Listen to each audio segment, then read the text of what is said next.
Good morning everybody, and this is your Forex day trade setups for today. So starting off with Euro USD as usual, and we have had this pretty strong break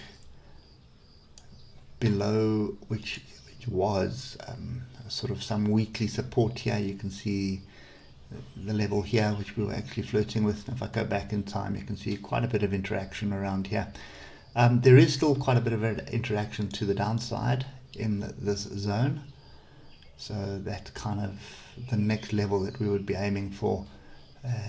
Sorry, actually more than likely there first and then down there.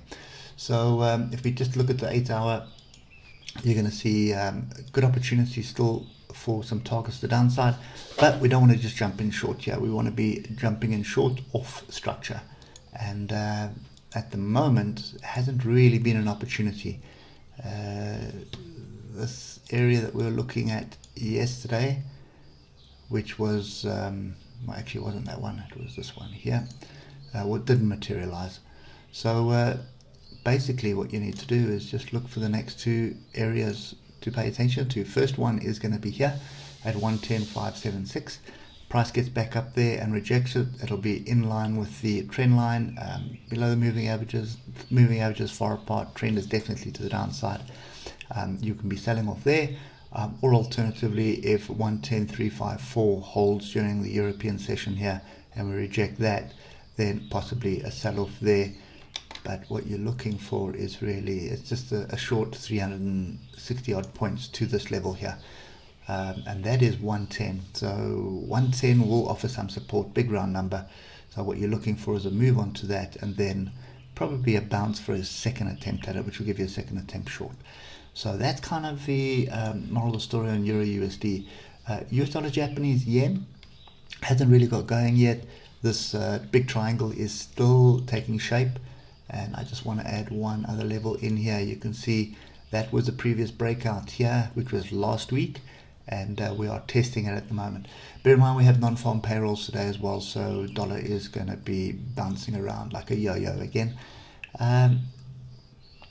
And now I can just fine tune this to that was the breakout. You can see it lines up with 155. This is the area to be paying attention to. So I wouldn't be doing this on the hour though. I'd actually drop down to the 15-minute for this one. So what you're looking for during the European Open is you're just looking for some structure in this area. There's a lot of noise going on in Ukraine at the moment with the nuclear power plant that's burning, and that's what's bouncing us around like this. So yeah, this one's a bit more cautious. I think Euro USD offers a better opportunity for the short. British pound Japanese yen, pretty much the same scenario here. We have broken through the moving averages, and then we tested it here with a pretty solid rejection. That to me is a confirmation of a continuation to the downside, and my target area is going to be something along the lines of that. So let's just look at this on the hour. I'm looking to sell off some structure. There is structure right here where we are, and then there's a little bit more further up. You can see this area here. So this zone is what we want to see us clear. So if it clears it to the upside, then there may be a bigger push higher, which is possible because we've had a strong move here and then a gentle move down, and it does match up with Euro British pound, and I'll show you that now. So that would match up for that, but I want to see a clear break of it. So it may actually be a decent opportunity for London breakout strategy on this.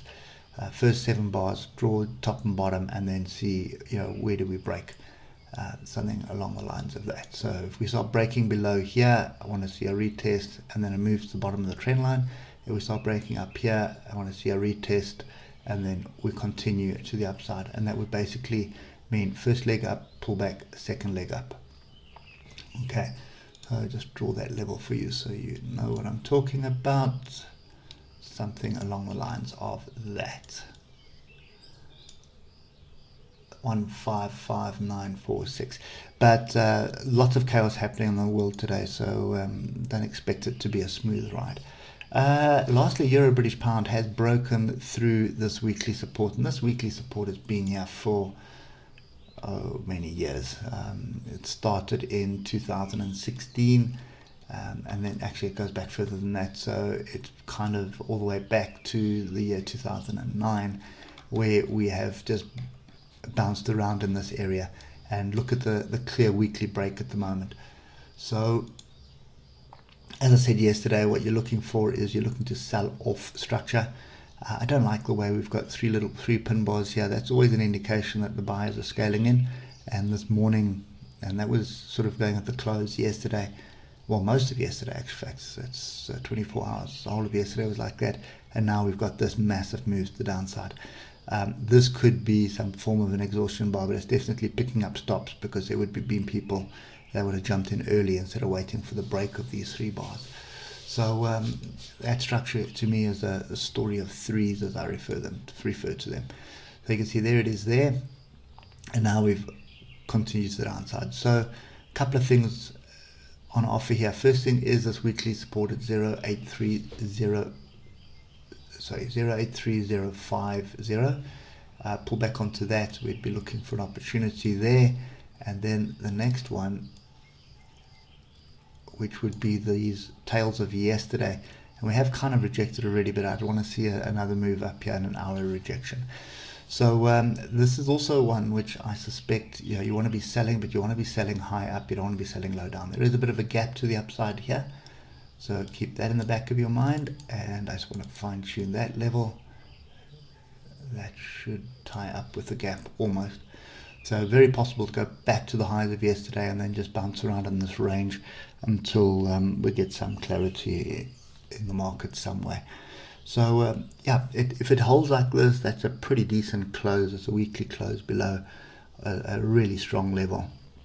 So what we'd be waiting for is to see if we can get a pullback to sell off. So I don't want to be selling at this level. I want some kind of a pullback. And you probably, as for everything right now, you'd probably get away with looking at the 15-minute chart. If you're looking at the 15-minute chart, each one of these fractional levels here, each one of these tails could offer some form of resistance. So just keep that in mind. And that one would probably be the most logical one. It's in the middle of the range of yesterday. Okay, so anyway, that's kind of the offer, not the offer, but the price action that I can see at the moment. Don't really like jumping into something when we are sideways like this, but it could be a retest of that range, which has happened here. I don't like the Asian session doing that. I want to see the European session reject this area. Then there's definitely an opportunity to continue short. Hope it helps, and we'll catch up with you on Monday. Cheers for now.